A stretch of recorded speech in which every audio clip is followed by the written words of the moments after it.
Yo, what's good, basketball heads? It's your boy Crush. So let's talk about Shawn Kemp saying that Dennis Rodman had a bigger impact than Michael Jordan in the 1996 NBA Finals. And that sounds crazy. And I am not saying Dennis Rodman didn't have an impact. He played a huge part of them winning. He was a pivotal part, a pivotal piece of the championship. But if you are telling me Rodman had a bigger impact than MJ, you clearly lost your mind. Either that or you're hating. Or maybe Dennis Rodman locked you down because you wasn't good enough. But that sounds crazy. A lot of dudes have ills toward Jordan, disdain, because they lost. Some people, they have resentment, ill in their heart because Jordan destroyed them. But what he's saying sounds bogus, like Dennis Rodman had a bigger impact than Jordan. And we know Dennis Rodman, the rebound king. We know what he could do on the boards, man. So we know all this. This man gave them a lot of second chances, opportunities in the finals, in the playoffs. But Shawn Kemp is acting like Jordan didn't three-peat before Dennis Rodman. Did Jordan not win 3 championships before Dennis Rodman? He already had a dynasty. So the dude is acting like Jordan started winning once Dennis Rodman came aboard. Dennis Rodman wasn't on the team for the first three-peat. So what are we saying? But like I said, man, this is always these NBA players trying to diminish Jordan's greatness, low-key hating. And I get it. I get it. A lot of these dudes, they're salty, they have some malice, they have some ill inside. And I get it. For you to say Dennis Rodman had the most impact? Nah. Because let's be real. If you take Michael Jordan off the Bulls, what happened? They have no chance in hell. No chance in hell.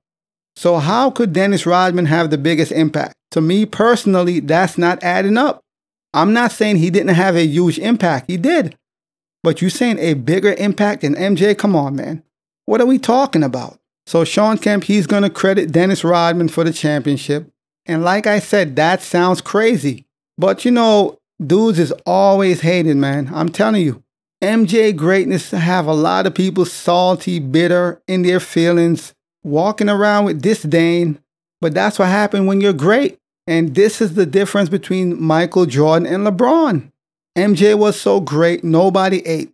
Only when he retired, they ate. Hakeem Olajuwon ate twice. But that was when MJ went on vacation. So a lot of dudes, they're salty. And they're always throwing shades or they're talking crazy. The same way Rasheed Wallace a few months ago was talking crazy. It's always crazy talks when it comes to MJ. So this is what Shawn Kemp had to say. They put that left on Michael Jordan. That left is a great player. I mean, he is, man. I don't think it was fair on him. If anything, you'll pull somebody off the bench and put on Michael Jordan. It can be just waste of fouls, be physical with him, but you come out there being soft with Michael Jordan. He's going to take advantage of you. And that's exactly what happened. But Michael Jordan wasn't the reason. He didn't beat us in the championship. He did not beat us, man. We was on that ass. He didn't beat us. Dennis Rodman is the one who beat us.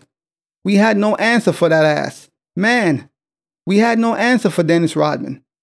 I mean, every time that they needed a second shot at something special or extra rebounds or tipping, this mother was flying and winking and kissing and winking and kissing and shit, frustrating everybody on the team.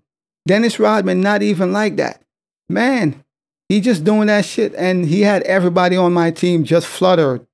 When Dennis Rodman started wearing color contacts during the championship, he started wearing color contacts during the championship with some lipstick on. Man, he would be like he was trying to kiss Frank's arm and shit. And then Frank just couldn't take it. Man, it was just the man in him. Just couldn't allow it. We need to fight the rebounds and shit. Man, he got them all discombobulated. Oh shit. I was like, just come on, man. So yeah, Dennis Rodman, he's a genius. And yes, we know Dennis Rodman, we know his antics, lipstick, coloring his hair, we know his antics. And once again, Rodman was a beast. Nobody's going to argue that. I'm not trying to diminish Dennis Rodman. He's a Hall of Famer, the rebound king. No one is going to argue that. But despite all his antics in the finals, you can't tell me he had a bigger impact than Michael Jordan. That sounds crazy. I can't agree on this one. I just can't agree on this one. You mean the greatest player to ever play basketball? I'm not saying somebody can have a bigger impact in a series or a game than a great player. I'm not saying that. But if you're trying to tell me in a whole series, Dennis Rodman was the reason they won over MJ, you sound crazy. At least to me, you sound crazy. And once again, Rodman, he's great. He was great. The man is legendary. But even before the Bulls acquired Rodman, they still three-peated. They already built a dynasty. Dennis Rodman was icing on the cake. But you can't tell me that MJ, he wasn't the best player on the floor. You know, Dennis Rodman had more impact. I'm not going for it. So Shawn Kemp said they struggled to contain Jordan, but because of Dennis Rodman antics, kissing at players, wearing lipstick, contacts, and all that weird stuff, that's why the Bulls won. Which essentially he's trying to discredit Michael Jordan's greatness to say Dennis Rodman's foolery is why the Bulls won the championship. Man, get out of here with that. Which also shows how mentally weak his team was, which is also what he's saying. You mean to tell me your team is that mentally weak? And we all know back then most players, they were tough, but you're telling me your teammates were so mentally weak that all it took was for Dennis Rodman to wear a lipstick, kiss at people, kiss on their arms, do weird stuff, and had everybody fluttered, and that's why you lost the championship. It wasn't because the Bulls and Michael Jordan whooped your ass. That wasn't the reason. Like I said, man, this is what they do when it comes to Michael Jordan. They make excuses, find other reasons, because we're going to credit clowning and buffoonery as the main reason the Bulls captured another championship. Not their great gameplay, the teamwork, and the great Michael Jordan, the great Scottie Pippen. No, it was Dennis Rodman's foolery.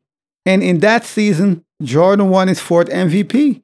The man averaged 30 points per game, 6.6 rebounds, 4.3 assists, and 2.2 steals during the regular season, while shooting 50% from the field and shooting 42.7% from behind the arc. So that was Jordan in the regular season. The man was a beast. But nope, his play in the playoff is not why they won. Yes, it's a team game. It takes collectives. Of course, one person can't win a whole series. That's impossible. You're going to need your teammates, the others, obviously. But I'm not going to agree that Rodman had the biggest impact. I'm not.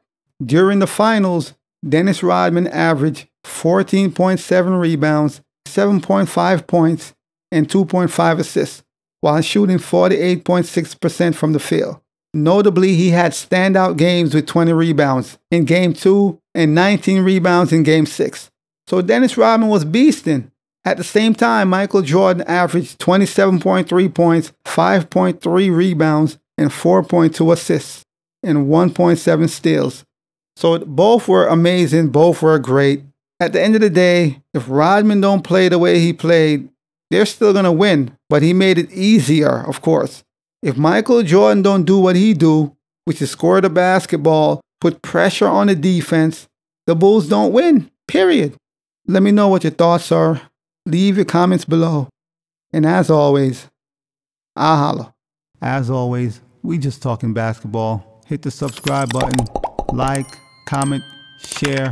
Holla at your boy. It's all about the game and how you play it. It's all about the game. I'ma say it. It's all about the game.